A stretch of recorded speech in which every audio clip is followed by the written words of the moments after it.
In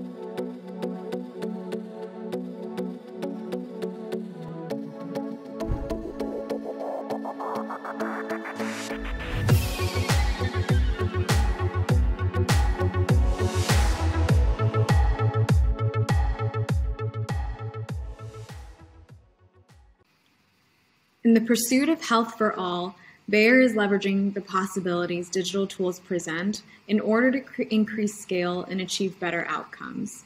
This has been especially visible during the pandemic, in which cross-sector collaboration was called for at an all-time high. Up next, please welcome the members of Bayer Pharma's Executive Committee. They'll be discussing not only the learnings from the pandemic, which has accelerated much of the innovation we seek to implement over the long term, but also how Bayer is working to keep our systems and communities healthy and sustainable into the future.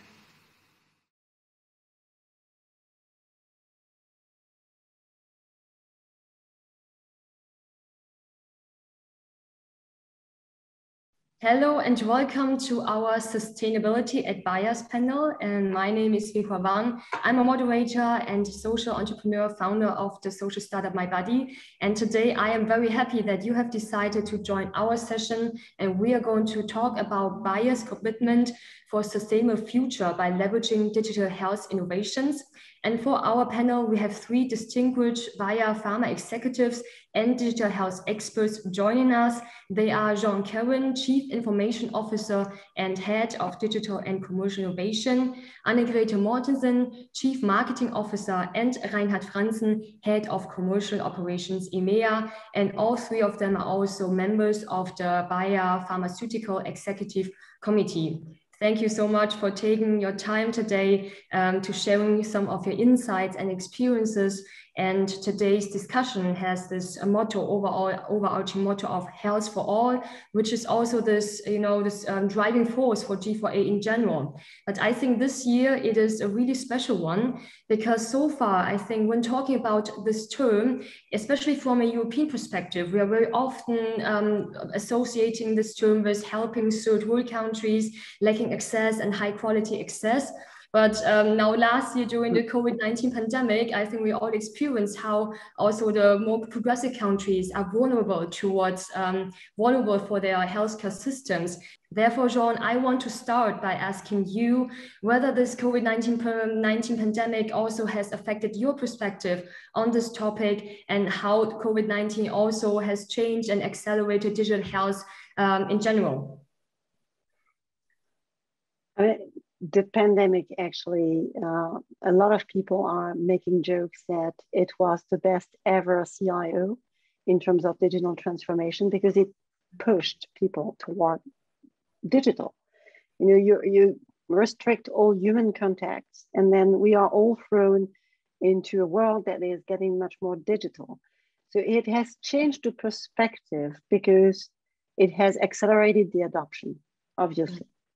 It has also changed the perspective, not only from our side, but also from the side of the regulators and the lawmakers, who had to very quickly remove some barriers, also from the payers. They had to accept to also consider that a digital, a remote consultation with doctor was something they could pay for. So you had to accelerate all that, but it also did demonstrate to us, in the world of digital, what are the benefits, what are the possibilities, but also what are the limitations. And the swing effect. We had a very big swing on one side toward digital. Now we're also seeing that there is a bit of a swing back because in terms of health, a lot of things can be done digitally, but not everything, obviously not everything. And what it has changed, it's also the perspective on getting the right mix. How it can help, how it can preserve also our very precious human resources in the healthcare system, but how you need to balance the human and the digital, the face-to-face and the digital. But it really also, got the two worlds, I would say, that were separated so far to have a much better interaction.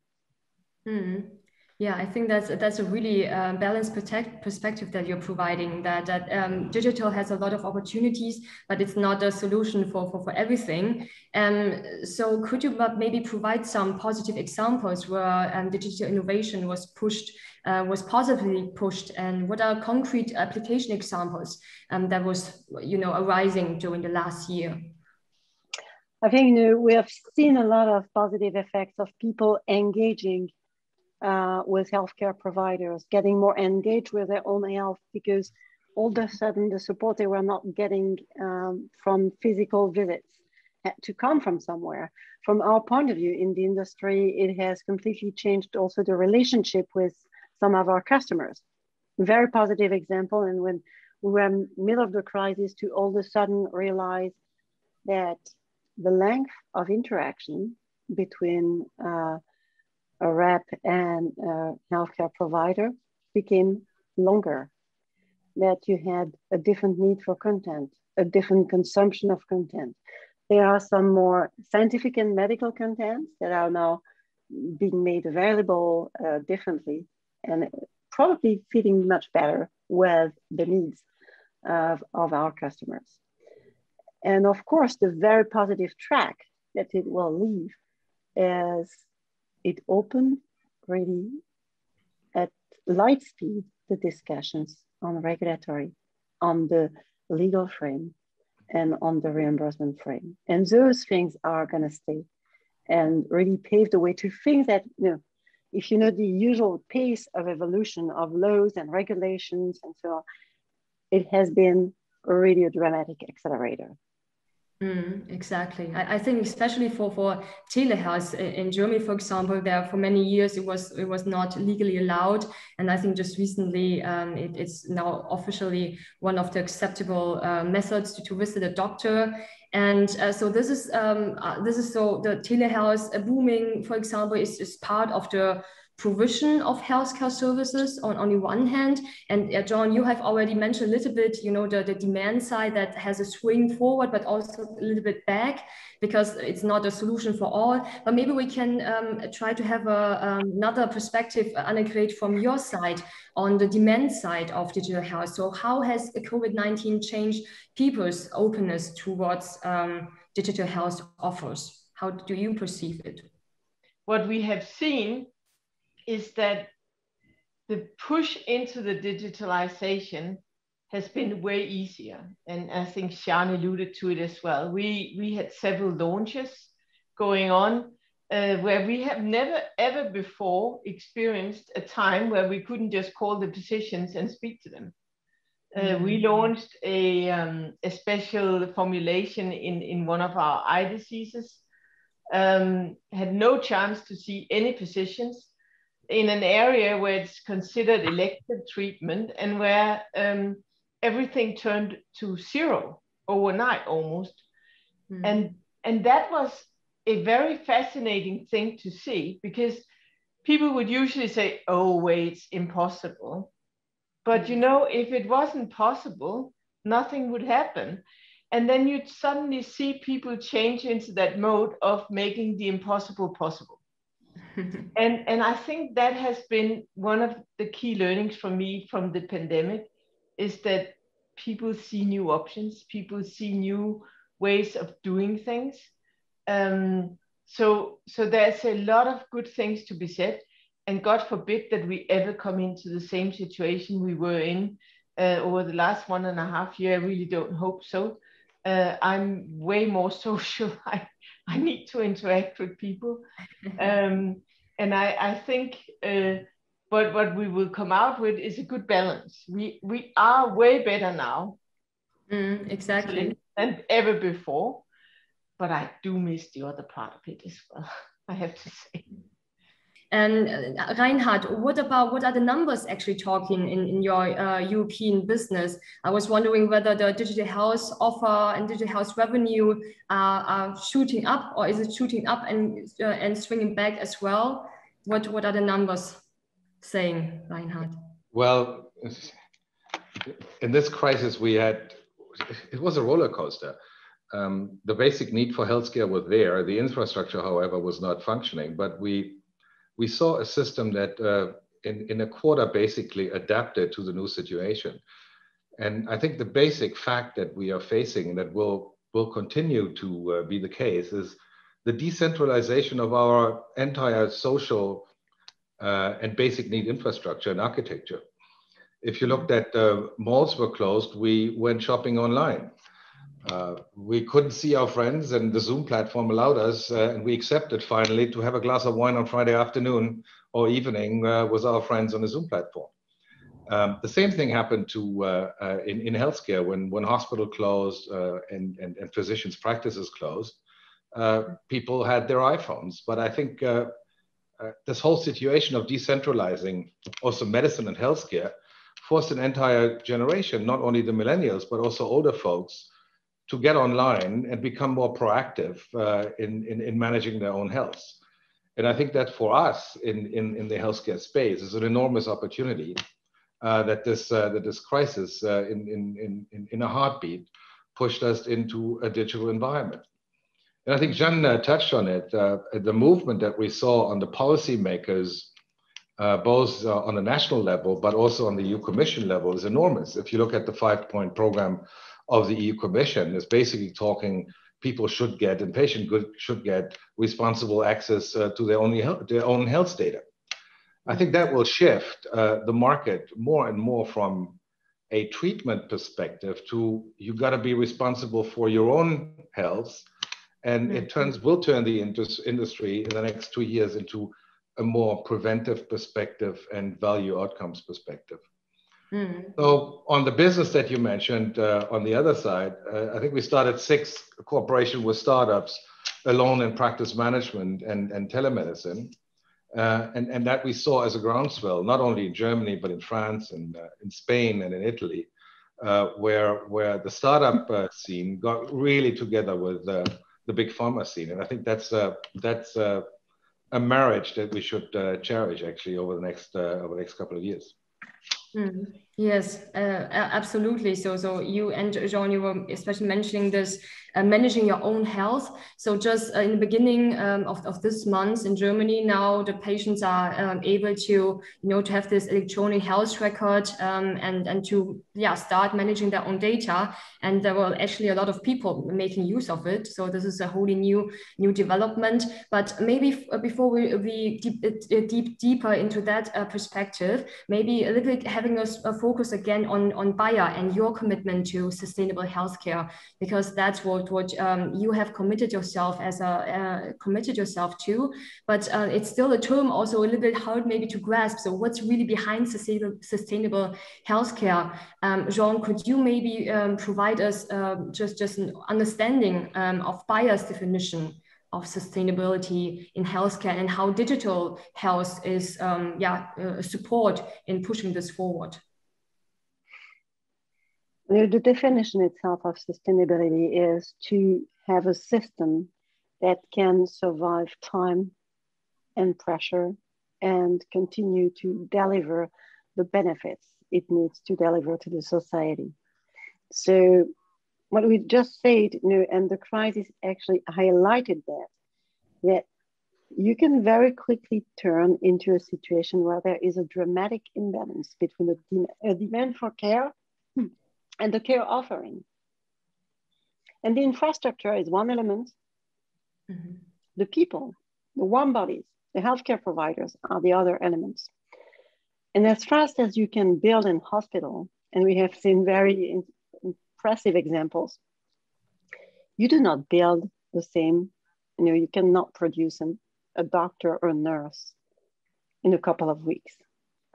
So you know that you're going to survive, you have to survive this crisis of tension with an ever increasing demand or a very strongly increasing demand in healthcare.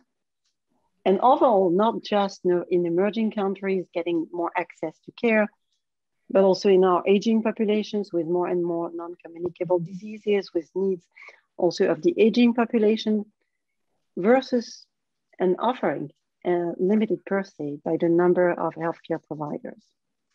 So we have to find a way to help the system not to get into a crash where it will finally leave a lot of people out. And it's how you use the power of digital to really tackle the pain points, the inefficiencies, also put the power back into the hands of the patient for more self-management and for more, independence, but also to have the continuous interaction you can never get with a brick and mortar and system of healthcare. So it's helping to relieve the weight in part into the system, to remove a part of that tension, to avoid that we go toward a crash. That can only happen if we don't try to tackle out inefficiencies, get more power in the hands of the patient, more autonomy, to really balance the two sides of demand and offering. At the same time, it's pretty clear that as we see a lot of solutions being digitalized, also in other sectors of the economy, there is a possibility to have this sustainability aspiration and this health for all aspiration going a bit beyond, the Western world or industrialized world or, already developed economies. So that's one thing we need to also keep in mind. What I'm always telling to my team is that wherever people are able to do digital banking, we should be able to have digital health. Exactly. So for this sustainable infrastructure and sustainable offering to provide health care for all, which is the kind of the overarching topic focus of this year's event, Digital Health Forum. So how exactly, what are examples of initiatives and initiatives that Bayer is currently working on to work towards this vision? Jean. So you can go through different models with a more traditional pharma, which are the patient support programs. I've seen pretty impressive patient support programs coming out also of our medical China team to really provide support, for example, for hemophilia patients. We are working extremely concretely in a very interesting collaboration with OneDrop, which is a digital health platform where the goal is to build on the knowledge and know-how on the digital space of OneDrop while increasing the service because we are going to enlarge the initial offering, which was on diabetes, to go to other disease area where you have, you can start to think about cardiovascular conditions. You can start to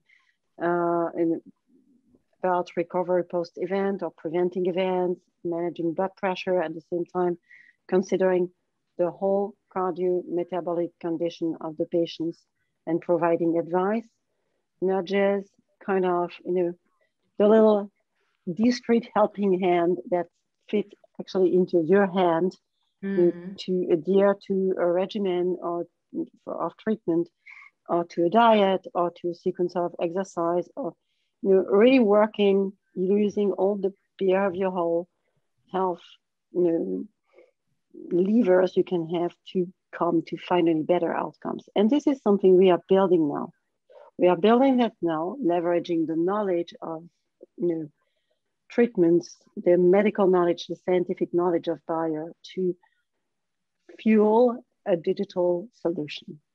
And it's something we have been already releasing in part with some employer groups, and we are starting to see pretty interesting results in terms of blood pressure reduction and weight reduction.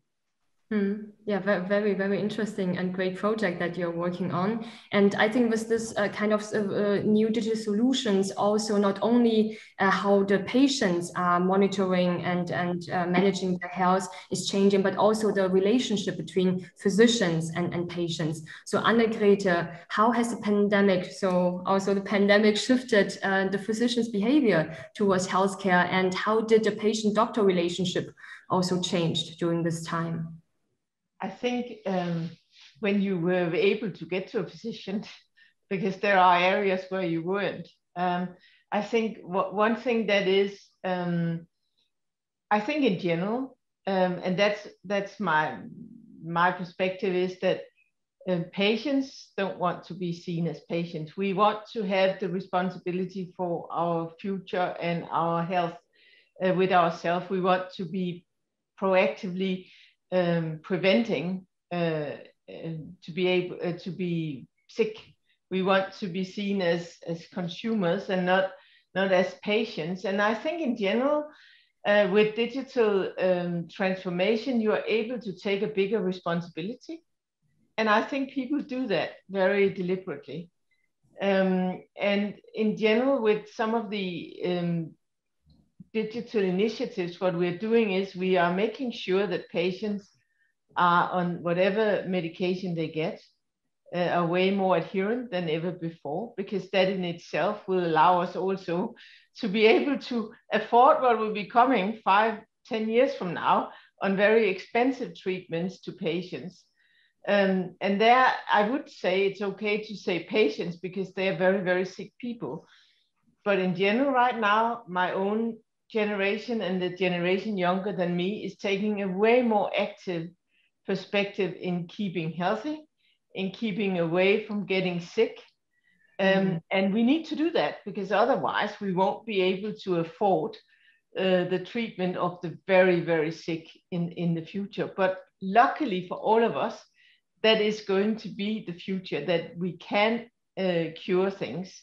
And personally, I'm very excited about some of the announcement that there could be a cure for Parkinson, which to me is one of the most devastating diseases ever seen. And that is only possible if the rest takes a responsibility in being adherent and being taken care of, doing the exercises needed, doing the right diet, doing all the things that is best for yourself. And I think in general, digital initiative is pushing people to take a more active part in their future health. Exactly. And I really remember very well one sentence that you said during last year's panel discussion. You said, we're moving from illness towards wellness. And I think that's also a trend that is really prevailing in the whole digital health industry. So maybe could you give us an overview here, like what's going on currently in the digital health wellness area? So for me, for example, I also recently, I think also during Corona, started to use a meditation app. I think that would be like one of the examples. What else do we see here in this development? And maybe are you also using any of these offerings? you know what I'm looking, you can't see that because we're sitting online, but I'm looking at Sian because that's part of what she's building with One Drop, for instance, in the cardiovascular space. There's so much you can do for your health. There's so much you can do to be going to wellness instead of illness, as I said before. And that has to do with a healthy lifestyle, that has to do being adherent to your medication. I mean, I have been shocked during my professional career to see how people move away to adhere to medication that is essential. And just doesn't matter how many years ago, it just shows how old I am, but I was actually working on a cancer drug that did improve people's survival. And people felt very sick for the first year. It was a 5-year treatment. They felt very sick for the first year, very, very strong adherence. The second people got off feeling sick, they forgot to take the medication. And I remember so clearly when I saw the results of that survey, I was thinking, this cannot be. This is improving your survival rate and you're not taking it. And that's what digital can do to us. It can remind us how important it is to do things.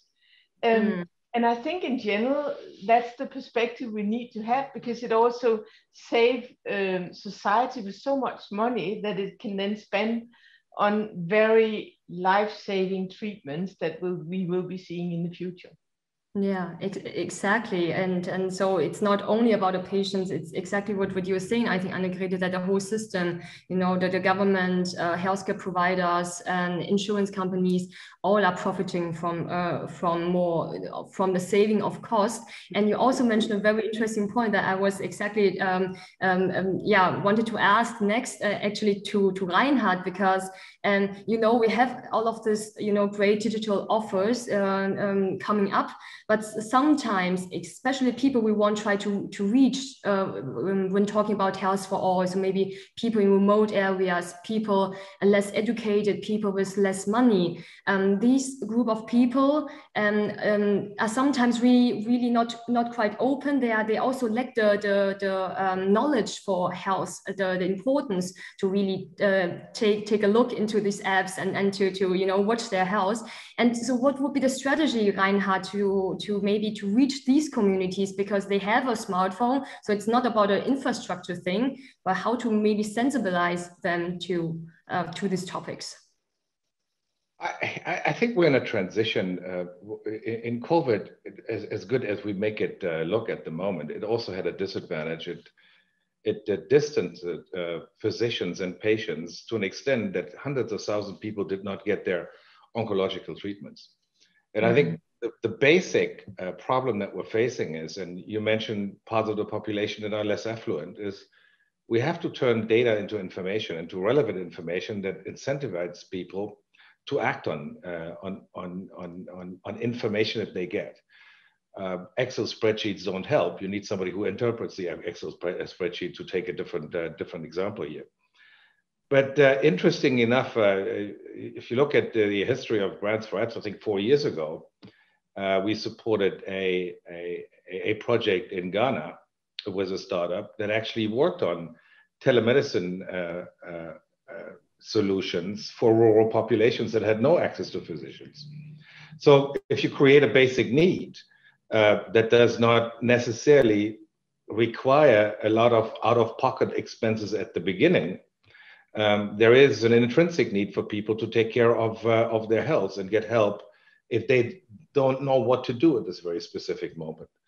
And it's like always in life, where we not only look at parts of the population, but at the entire population, is the access is also linked to what is in it for me. What will it change if I take advantage of that service? And the transition for me is to get people used to a situation where they can't see their physician, as Anna-Grete was saying, at any point in time of a week, but call them with not only a question, but a problem that they can describe based on the information that they got on data that they were collecting on sensors. And at the end of the day, hopefully getting digital solutions that are prescriptive in prescriptive behavior, what to do and what not to do. And I think that ice needs to be broken by the digital opportunities that we have to keep it simple and keep it relevant and answer the question, what is in for me as a human being, as an individual. Talking about data, Reinhard, I mean, we in Europe are especially, critical and sensitive towards data protection. How is this maybe affecting our progress in digital health? I mean, on the one hand, I perceive Germany, for example, to be quite progressive with the DiGA, the digital health application that are paid by the government. But on the other hand, if we look on the numbers of digital health investments, we are completely lacking behind, other regions. So is it a data thing, or how would you, assess this overall situation? How is Europe performing here? I think often this data privacy issue is a smokescreen, and I agree we're lacking in investment compared to other areas of the world. On the other hand side, you see that our policymakers are picking up speed, and what is being discussed now and put into action in Germany, you mentioned that example of telemedicine, and electronic patient records, is going to break the wall. And I think we have to credibly say, as an industry, both on the digital side and big pharma, that we're not interested in individual patient data that we would like to have in-house. I think we would like to have data turning that information to help patients to come to a better life and to take prescriptive steps based on the data that we longitudinally collect. And it's an issue of belief, and it's an issue of trust. And both are very emotional, but I'm very optimistic, and I see a lot of movements in Germany, but outside Germany, in Europe, also with the pressure of the European Commission, to put the patient in the center of the activity and what we do, in striving for innovation and becoming a more value-driven sort of like industry providing offerings. And that, I think, internally, you ask, internal strategy requires us to internally in the industry believe that there will not be molecules on one hand side and data on the other hand side, but they will merge over time. And that will be the new product, and that will be the new way of bringing people to a more healthy lifestyle. Exactly. Cool. Maybe before we are coming, because the time is really running, I think this is a topic really huge with a lot of interesting trends. We could have another session talking about it. And before we come into the future outlook, I want to raise my last question to you, John, because this whole Digital Health Forum under G4A initiative is a lot about cooperation, right? And I think also Bayer is living this cooperation spirit a lot. And with G4A that you have launched in 2013, you were actually the first biopharmaceutical accelerator in Europe, and now already supported over 150 digital health companies, leading to over 30 direct corporations. So maybe you can provide us one of your favorite, cooperation example with a startup in the digital health area, and how you managed this relationship to be a win-win situation for both sides. So first of all, let me precise one thing is that we've got on the call, somebody who had the initial idea of going out and stimulate the ecosystem years before I joined Bayer. Thank you, Reinhard. And who started to spark this initiative and pushing it, saying, okay, the best way to see outside your door and the things you're interested in is actually to stimulate it, to challenge the environment, to see that ecosystem rising and coming to maturity. I want also to take that opportunity to say, when at one point I say to the G4A team, now tell me how many of those companies you worked with over the years are still around. We know that early companies are fragile, and it's more than 80%. Wow. I just want to say that they are probably a very, very interesting way to look at the companies. So because every time we are showing those results, I can tell you the people outside are extremely impressed. And it's sometimes we spark an idea, and there's a certain fluidity in the business concept of those companies initially. So we start with a challenge that corresponds to our views or our needs. And then you've got an entrepreneur coming in and starting to shape something, and the business concept may evolve. And now the best future is not exactly too close to us, but going into another direction. I'm especially proud of two cases. So one is because I've seen it just coming in, and I see it now becoming to the next level. The next level being having additional venture investing into it. It's Oko Health. It's on diagnostic of your vision accuracy and knowing if you would need another treatment or if your vision is degrading or not. And I remember this young scientist, a young lady, starting to build the first blocks, working with the different people in the environment, and now being sponsored by additional funds from a VC. It's a very nice, I would say, success to see those companies rising from really very start to a bit more mature. The second one is LifeSprite, because it's a digital health and a digital mental health company. Very interesting case, because I would say it used to be almost for a long time a one-person operation, working through trying to understand the access and getting more support and providing results and starting to accumulate some results, and now getting more and more visibility, surviving the pandemic, and maybe not as much funding as needed to really boost the systems. And I think it's a story of resilience and really focus on getting results. And focus on getting results, but not only results on progression on a business plan, results on getting feedbacks from users, telling how critical this has been during all the stress of lockdown. So I would say, two very nice examples of things that are initial ideas that are now progressing. Now we really have to come, looking at the time, coming to an ending of our very interesting panel discussion. And you will have the chance, maybe each of you, try to limit yourself to 1 minute, have some final statement, have a future outlook, what you are expecting for the digital health innovations in the next year to come. What are you excited about? What are maybe also challenges to watch out? Yeah, maybe Anne-Grete, do you want to start? Fine.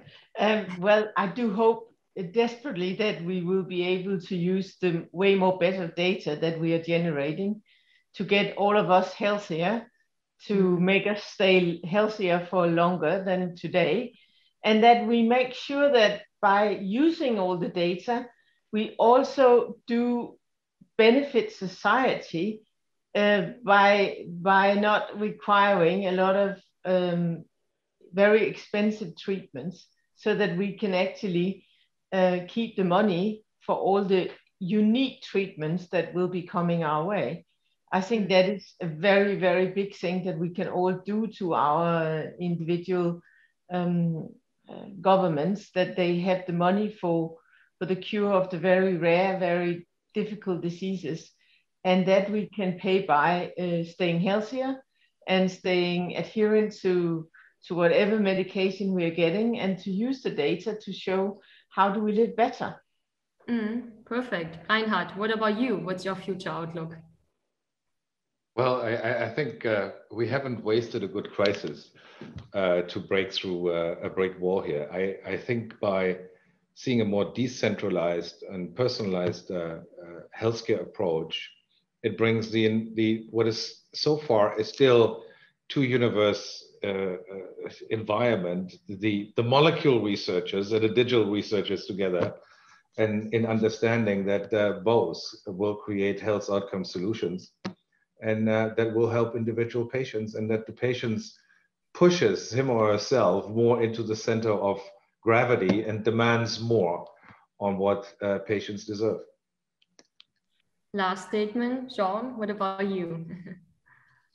Okay, so I think, we are now, there is exactly what Anne-Grete was mentioning in terms of population health and a better resource allocation facilitated by a much better population health approach.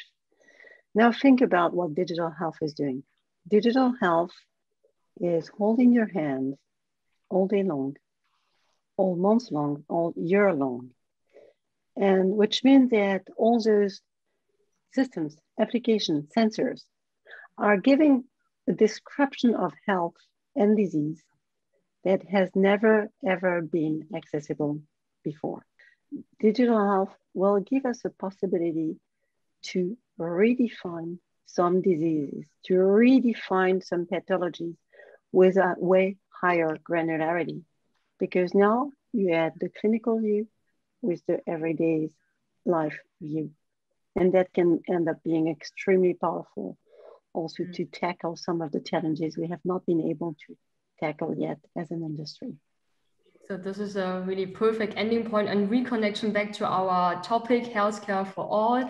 Thank you, the three of you, so much for your time and for sharing your expert insights on this topic. And also thanks to everyone who has followed our discussion until the end. And I'm sure we are all very excited to see what's coming up in the future, the developments, the innovations and cooperations in the digital health area. And thank you so much. Stay healthy and talk to you soon. Goodbye.